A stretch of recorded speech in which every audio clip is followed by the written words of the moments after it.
भारत के समाज में महिलाओं की स्थिति को ध्यान में रखते हुए जब हम उस पर विचार करते हैं तो इंडियन सोसाइटी में चाहे हम नेचुरल जस्टिस की बात करें, चाहे सोशल जस्टिस की बात करें, महिला संबंधी मुद्दे हमेशा से गंभीर रहे हैं। उसी कड़ी में आज हम लोग एक टॉपिक पर बात करने वाले हैं अभी कि मैट्रिमोनियल डिस्प्यूट, जो विवाह संबंधी विवाद होते हैं, वो विवाद कैसे प्रभाव डाल रहे हैं समाज पर, उसके कारण क्या है और क्या आपराधिक कानूनों का दुरुपयोग बढ़ रहा है। इस पूरी स्थिति पर एक गंभीर नजर डालने की आवश्यकता उत्पन्न हो गई है। तभी हम समाज की गूढ़ बातों तक अपनी समझ विकसित कर सकते हैं। ध्यान यह रखना है कि अभी एक केस आया हाल फिलहाल, ईश्वर चंद्र शर्मा बनाम उत्तर प्रदेश राज्य 2026। उस मामले में सुप्रीम कोर्ट ने बहुत स्पष्ट रूप से कहा कि जब ऐसे कानूनों का दुरुपयोग होता है, वो बड़ा ही गंभीर चिंता का विषय बना हुआ है। और हमें यह ध्यान रखना है कि जो इंडिविजुअल लिबर्टी है हमारी, और जो सोशल रिस्पॉन्सिबिलिटी है, कि जो हमारी व्यक्तिगत स्वतंत्रता है और जो सामाजिक हमारा उत्तरदायित्व है, दोनों बैलेंस्ड होना चाहिए, दोनों के बीच संतुलन होना ही चाहिए। जब तक ऐसा नहीं होगा तब तक हम समाज में किसी की भी स्थिति को बेहतर नहीं कर सकते। खासतौर से महिलाओं के संबंध में यह और भी चुनौतीपूर्ण हो जाता है। इसके साथ साथ अगर यह देखा जाए कि समाज में पारिवारिक जो ढांचा है, पारिवारिक ढांचे पर इसका क्या प्रभाव पड़ रहा है, तो इस विषय को चुनने का उद्देश्य यह था कि हम पारिवारिक स्तर पर जो चुनौतियां आ रही हैं सामने, वो उन चुनौतियों के उभरने के क्या कारण हैं, इसकी समझ हो। और दूसरा कि क्या वाकई ऐसा हो रहा है कि हम उसका वेपनाइजेशन कर रहे हैं, शस्त्रीकरण कर रहे हैं हम कानूनों का, और कानूनों का उपयोग हम समाज के सुधार के लिए या समाज को आगे बढ़ाने के लिए या समाज के प्रमोशन के लिए, प्रोग्रेशन के लिए नहीं करके हम उसको कहीं ना कहीं किसी न किसी के विरुद्ध हम उसका प्रयोग कर रहे हैं और अपना निजी लाभ लेने की कोशिश कर रहे हैं। ये सारी व्यवस्था अगर देखी जाए तो हमारा ध्यान उस पर अवश्य जाना चाहिए। तो यहाँ पर यह बात कही जा रही है कि बदलते सामाजिक मानदंड क्या हैं, न्यायिक चिंताएं कौन सी हैं और न्याय का संतुलन कैसे हो सकता है। इसी पर आज चर्चा कर रहे हैं हम लोग। हमारे सामने यहाँ पर एक चीज आ रही है कि पितृसत्तात्मक वास्तविकता क्या है। जैसे मैं यह कहूं कि यहाँ लिखा है कि महिलाओं को अभी भी पितृसत्तात्मक मानसिकता के कारण वास्तविक घरेलू हिंसा और दुर्व्यवहार का सामना करना पड़ता है, और इन अपराधों के खिलाफ कानूनी सुरक्षा अत्यंत आवश्यक है। पैट्रियार्कल सोसाइटी है हमारी, या पूरे विश्व में पैट्रियार्की है। पैट्रियार्कल सोसाइटी की वजह से या पैट्रियार्कल माइंडसेट की वजह से महिलाओं को निश्चित रूप से कई गंभीर चुनौतियों का सामना करना पड़ता है। बेसिकली हम उनके अधिकारों की रक्षा नहीं कर पाते, हम जेंडर सेंसिटाइजेशन को, लैंगिक संवेदनशीलता को बढ़ावा नहीं दे पाते, और हम निश्चित रूप से उनके अधिकारों का उल्लंघन करते हैं। ऐसी स्थिति में अगर पैट्रियार्की को या पैट्रियार्कल माइंडसेट पर रोक नहीं लगाई जाएगी या उसमें सुधार नहीं किया जाएगा, तो जो विमेन लॉट है हमारा, जो लगभग आधी आबादी है देश की आबादी का, उनको या उनके साथ यह समस्या बनी रहेगी, उनकी असुरक्षा पूरी तरीके से बनी रहेगी। एक बात तो यह कही जा रही है। दूसरी बात है कि कानूनी प्रक्रियाओं का जो शस्त्रीकरण हुआ है, यह बड़ा ही चिंता का विषय बन गया कि आखिर हम कानून क्यों बनाते हैं।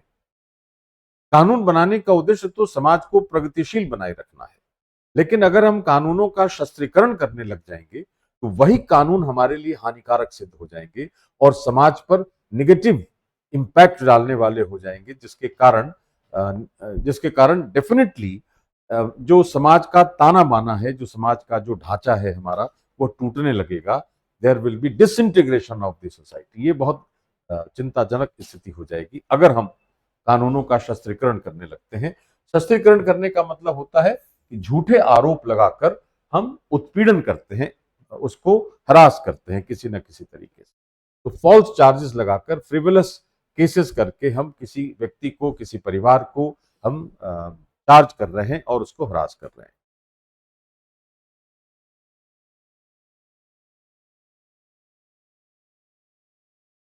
अगर हम इस पर विचार करें कि आखिर ऐसी स्थिति क्यों उत्पन्न हुई है, तो बहुआयामी, मल्टी डायमेंशनल रीजन हमारे सामने आते हैं। जैसे कि हमें इंडिविजुअल ऑटोनॉमी चाहिए, हम व्यक्तिगत रूप से स्वतंत्र हैं, ऐसी भावना बढ़ गई है हाल फिलहाल। पिछले 20-25 सालों में हमारे पास, हमारे आसपास इंडिविजुअलिज्म ग्रो कर गया है, व्यक्तिवादिता बढ़ गई है कि मैं ही सबसे महत्वपूर्ण हूं। तो व्यक्तिगत स्वायत्तता, व्यक्तिगत स्वतंत्रता की भावना बहुत तेजी से बढ़ी है, यह एक स्थिति है। दूसरा है करियर का लक्ष्य हमारा कैसा है, करियर ओरिएंटेशन बढ़ा है कि हमारा करियर अच्छा हो। आधुनिक आकांक्षा बनाम पारंपरिक वैवाहिक भूमिकाओं के बीच बढ़ती खाई कि जो परंपरा में, विवाह में परंपराएं होती थी, वैवाहिक परंपरा जैसी होती थी, पारिवारिक स्तर पर, चूंकि विवाह जो है वो परिवार का मूल आधार है, तो जो परंपरा होती थी उस परंपरा के साथ टकराव हो रहा है आज की आकांक्षाओं के बीच। यह गलत नहीं है, टकराव, संदेह होते हैं, टकराव हो सकते हैं, बहुत स्वाभाविक है, लेकिन ध्यान यह रखा जाना चाहिए कि अगर टकराव हो भी रहा है तो हम कम से कम कानूनों का दुरुपयोग तो नहीं करें। अगर हमें अपनी स्वतंत्रता की इच्छा है, और स्वतंत्रता होनी भी चाहिए क्योंकि वह हमारा प्राकृतिक अधिकार है, लेकिन हमारी स्वतंत्रता के प्रयोग से दूसरे की स्वतंत्रता कम से कम उसमें इंटरफेरेंस नहीं होना चाहिए, राइट। तो ऐसी स्थिति में हमें यह ध्यान रखना होगा कि मेरी जो स्वतंत्रता है वह वहीं तक प्रयोग में लाई जा सकती है जहां तक दूसरे की स्वतंत्रता बाधित नहीं होती। जॉन स्टुअर्ट मिल का भी यही कहना था कि liberty must be positive, negative liberty हम एक्सेप्ट नहीं कर सकते।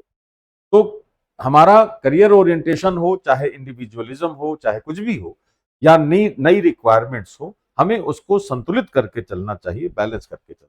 दूसरी तरफ इनकम इनइक्वालिटीज बढ़ गई है बहुत तेजी से। शहरी जीवन जो है हमारा, हम गांव से शहर की तरफ शिफ्ट कर रहे हैं, अर्बनाइजेशन बढ़ रहा है, लेकिन हमारा जो कॉस्ट ऑफ लिविंग है वो बढ़ गया है, तो आर्थिक तनाव बहुत तेजी से बढ़ रहा है। दहेज की मांग की वजह से आर्थिक तनाव बढ़ गया है। ऐसे बहुत सारे इकोनॉमिक फैक्टर्स हमें दिखाई दे रहे हैं आज के समाज में। तीसरा है कि जो इंटर कास्ट और इंटरफेथ मैरिजेस हैं, वो, हालांकि ये बहुत स्पष्ट बात है कि जो इंटरकास्ट मैरिज है या इंटरफेथ मैरिजेस हैं, वो भारत के सेकुलर फैब्रिक को एक्सप्रेस करते हैं, नो डाउट, बट पारिवारिक विरोध और सांस्कृतिक टकराव भी इसके साथ साथ हो रहा है। यह भी हमें ध्यान देने की जरूरत है कि कहीं ना कहीं cultural clash, cross cultural barriers हमारे सामने उभर कर आ गए हैं। ऐसी भी एक समस्या हमारे सामने दिख रही है। इसके बाद जो लीगल एस्पेक्ट है कि कानूनी अधिकारों के प्रति बढ़ती जागरूकता का दुरुपयोग करते हैं हम आमतौर पर, जिससे तुच्छ और आधारहीन मामलों की संख्या में वृद्धि हुई है। यह सबसे गंभीर चिंता का विषय है कि कानून के प्रति जागरूक होना चाहिए डेफिनेटली, लेकिन इसका अर्थ यह नहीं है कि हम कानून का दुरुपयोग करने लग जाएं और हम उसका शस्त्रीकरण कर दें, या हम किसी को हरास करने के लिए हम उस कानून का यूज करने लग जाएं। ऐसा नहीं होना चाहिए, लेकिन ऐसी संख्या बढ़ गई है, यह हमारे सामने दिख रहा है।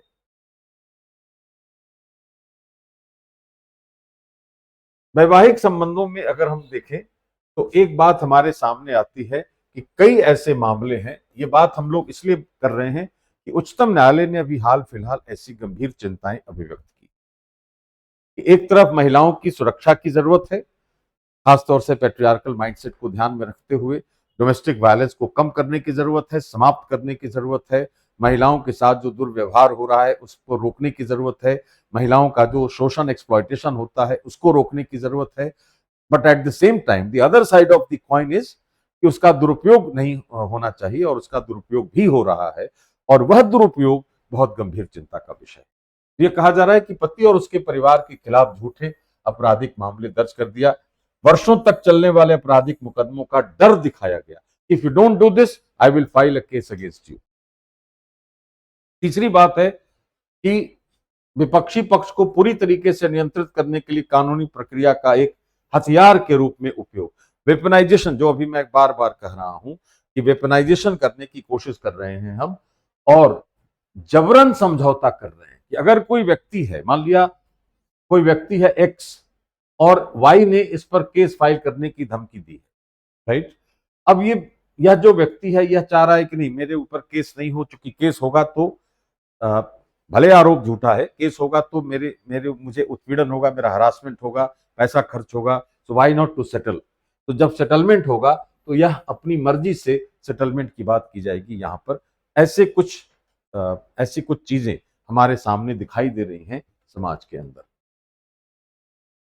इसलिए यहाँ पर दो केसेस हमारे सामने हैं न्यायालय के।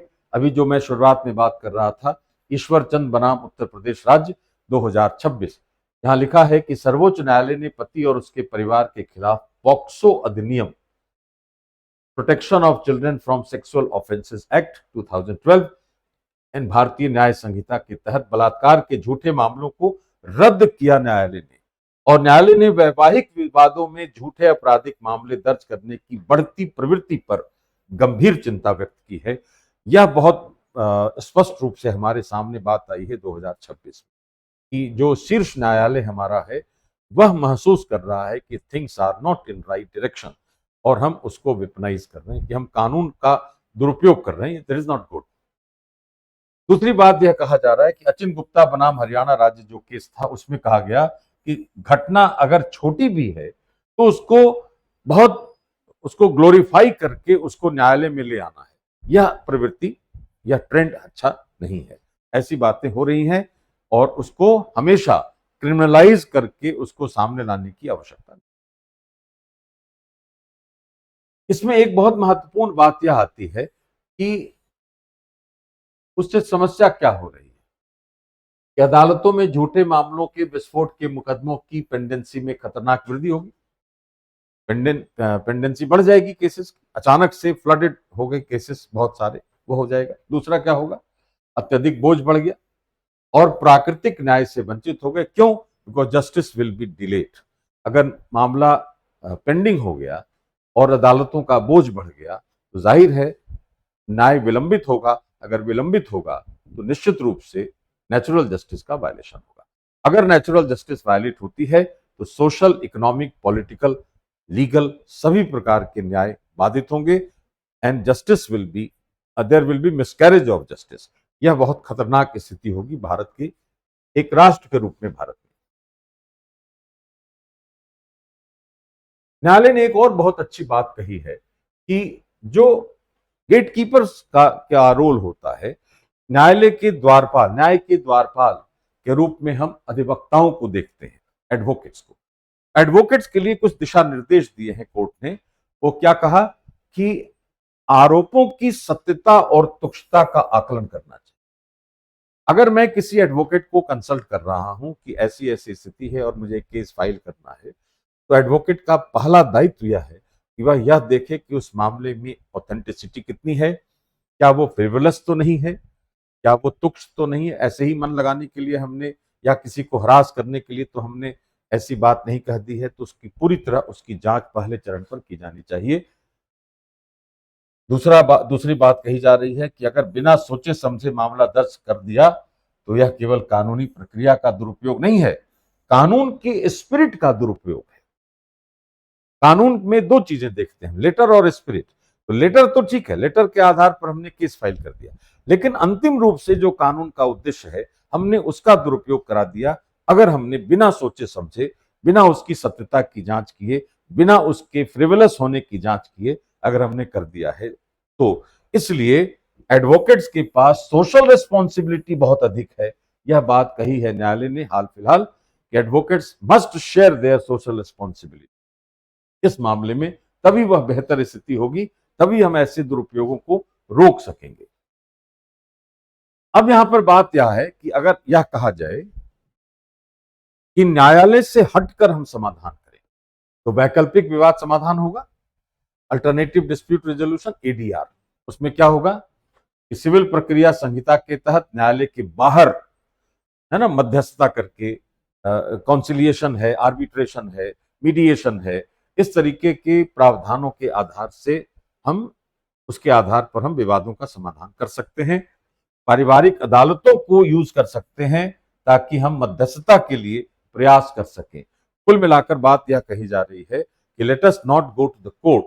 अगर परिवार में, विवाह में किसी तरह की कोई समस्या आ रही है, कोई व्यवधान हो गया, कोई विवाद हो गया है, तो यथासंभव हमें न्यायालय से बचकर हमें वैकल्पिक विवाद समाधान प्रणाली का प्रयोग करना चाहिए ताकि हम झूठे आरोप नहीं लगा सके, ताकि हम विवादों का बेहतर समाधान कर सकें, शीघ्र समाधान कर सकें और पारिवारिक संबंधों को बेहतर बनाए रख सकें, पारिवारिक मूल्यों को बेहतर बनाए रख सकें। ऐसा कार्य करना हमारा नैतिक दायित्व है, क्योंकि जो विवाह संबंधी कानून है उनके काम क्या होते हैं, उनका उद्देश्य क्या होता है कि वह जो पति पत्नी है दोनों के अधिकारों का सम्मान करे, पहला। दूसरा, कि विवाद अगर होता है तो बिना किसी पक्षपात के विवाद का समाधान करे। तीसरा, अगर परिवार में बच्चे हैं तो बच्चों के अधिकारों की रक्षा करे और समाज का जो ढांचा है वह ढांचा टूटे नहीं, इसकी रक्षा करे। यह कानून का उद्देश्य होता है, विवाह संबंधी कानूनों का। ऐसी स्थिति में यह ध्यान रखा जाना चाहिए कि एक तरफ हमारी व्यक्तिगत स्वतंत्रता, दूसरी तरफ जो सामाजिक मूल्य है, सामाजिक उत्तरदायित्व है, मेरे अधिकार और मेरे सामाजिक उत्तरदायित्व के बीच निश्चित रूप से एक संतुलन की स्थापना होनी चाहिए। अगर ऐसा होगा तभी व्यक्तिगत और सामाजिक दोनों मूल्य, वैल्यूज, दोनों हमारे सुदृढ़ बने रहेंगे। वैल्यू सिस्टम मजबूत रहेगी तो परिवार भी सुदृढ़ रहेगा, समाज भी सुदृढ़ रहेगा, कानूनों का दुरुपयोग नहीं होगा और ऐसी स्थिति में हम वैवाहिक संबंधों को बेहतर बनाए रख सकते हैं। धन्यवाद।